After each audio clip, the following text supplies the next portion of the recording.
Ang pagkuha natin ng ninong at ninang para sa ating mga anak ay hindi nakabase kung ano ang estado ng kanyang pamumuhay.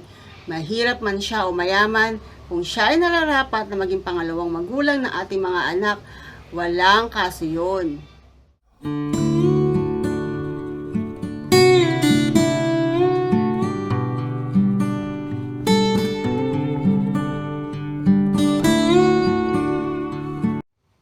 Hello guys! Welcome back again to my YouTube channel.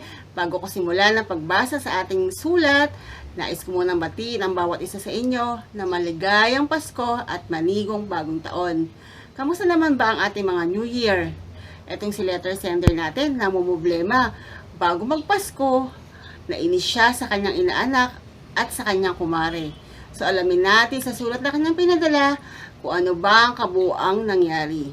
Pasok! Please hide my identity. Hihingi lang po sana ako ng payo. Ako po ay isang ninang ng isang batang babae. She is now 12 years old. Naging inaanak ko siya dahil ang nanay niya ay dati kong naging katrabaho. 10 years na po akong consistent na nagbibigay ng regalo sa inaanak ko tuwing birthday at Christmas. Lagi po ako napipressure sa nanay niya dahil nagdedemand ito ng halaga kung magkano po ang gusto niyang matanggap. Kapag pangit daw ang regalo, pinamimigay nila ito dahil dito nagsusuot ang inaanak ko ng hindi branded. Noong previous year, di po ako nakapagbigay ng birthday at Christmas.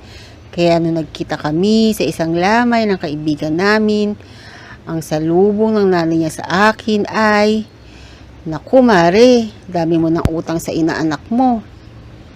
Medyo napahiya po ako kasi ginawa yon sa lamay kung saan madaming tao ang nakarinig. Ngayong Christmas naman, sobrang busy ko mag-asikaso dahil nandito ang buong family ko. Kaya di ko na-prepare yung mga regalo para sa aking mga inaanak. Nakita ko sa FB na tinag ako ng aking inaanak at ang caption ay, "Nasaan ka na, Ninang? Blank." Mag-Christmas na naman, pahirapan na naman. At nakita ko nag-laugh emoji ang nanay niya sa post ng anak niya. Na-offend ako at parang pinapahiya nila ako sa social media. Gusto ko na silang i-block ng nanay niya. Any advice po ba kung ano ang dapat kong gawin? Marami pong salamat. I-block mo na. Huwag mo nang patulan. Bahala silang umasa.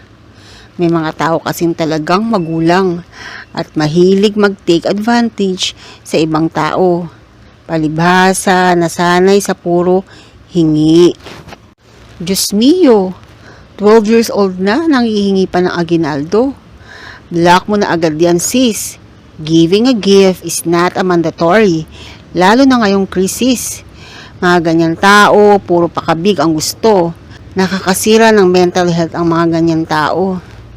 Bigyan mo kung magkano lang yung maluwag sa loob mo at yung kaya mo lang. Do not pressure yourself over the mother's demand. Ignore her. Kalimutan mo yung kumare mo na yan. Yun lang ang masasabi ko. Ang pagiging ninang ay pagiging second parent, hindi pagiging Santa Claus. Di mo kailangan mag-explain sa mga tao na nasa lamay, kahit ipahiya ka pa nila.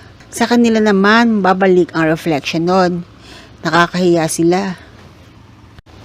Hindi ka naman kinuhang ninang para magbigay ng regalo kapag Christmas at birthday ng inaanak mo. Bigay mo sa kanila ang definition ng tunay na ninang para maintindihan nila ang ibig sabihin nun. Or i-block mo na lang din sila dahil hindi naman sila worth it na maging kumare at inaanak mo. I have 2 kids, 8 and 4 years old.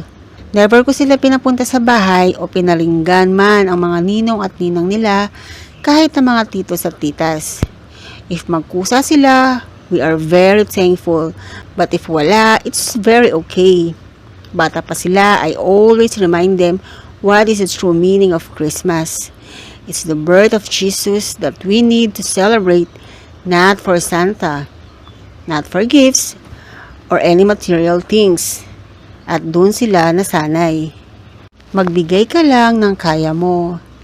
It's the thought that counts. Kung di niya magustuhan, di mo na yun problema. Di naman pagbibigay lang ng regalo ang role mo bilang isang ninang. Yung di magandang ugali ng nanay niya, namana yata ng inaanak mo. Yung pagpo-post nila, huwag mong intindihin. Kasi sa totoo lang, mas sila pa ang pinagtatawanan ng mga nakakabasa nun. Kaya huwag mong isipin na napahiya ka. Noon, gusto kong niyayaya nila akong maging ninang. Ngayon, hindi na nakakatuwa. Kasi mga magulang, sila na nagsasabi kung ano ang gusto ng mga anak nila. Sa pagkakaintindi ko, kinuha tayong mga ninang at ninong para magsilbing pangalawang magulang ng mga bata. Katuwang sa paggabay sa kanilang paglaki. Bakit ano na nangyari ngayon?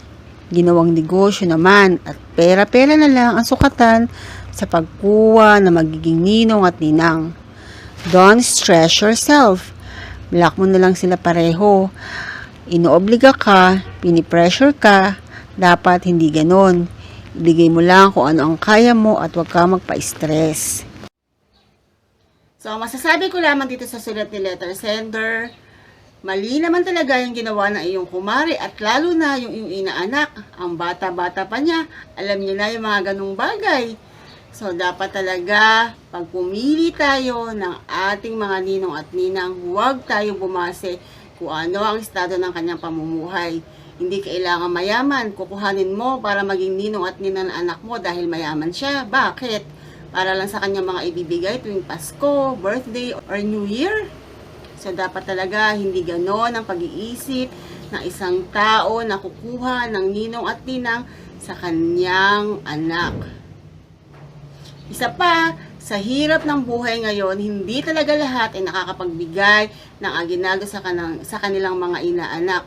Kailangan malawak din ang ating pag-iisip. Huwag natin isipin ang ating pansarili lamang, yung para sa anak lamang natin. Iisipin din natin yung kalagayan ng mga ninong at ninang nila kung kamusta ba ang kanilang pamumuhay. Kung talagang hindi kaya nilang magbigay, huwag nating pilitin. Kailangan kusa itong ibibigay sa ating mga anak. Hindi yung kailangan magpaparinig ka pa para lang bigyan yung iyong anak. Mas maganda ang magbigay kesa ang tumanggap. Yun nga yung sabi nila, diba? It's better to give than to receive. So, hanggang dito na lamang po ang aking video. Maraming salamat sa patuloy na inyong panonood. Don't forget to like and subscribe. Once again, Happy New Year everyone! God bless! Bye!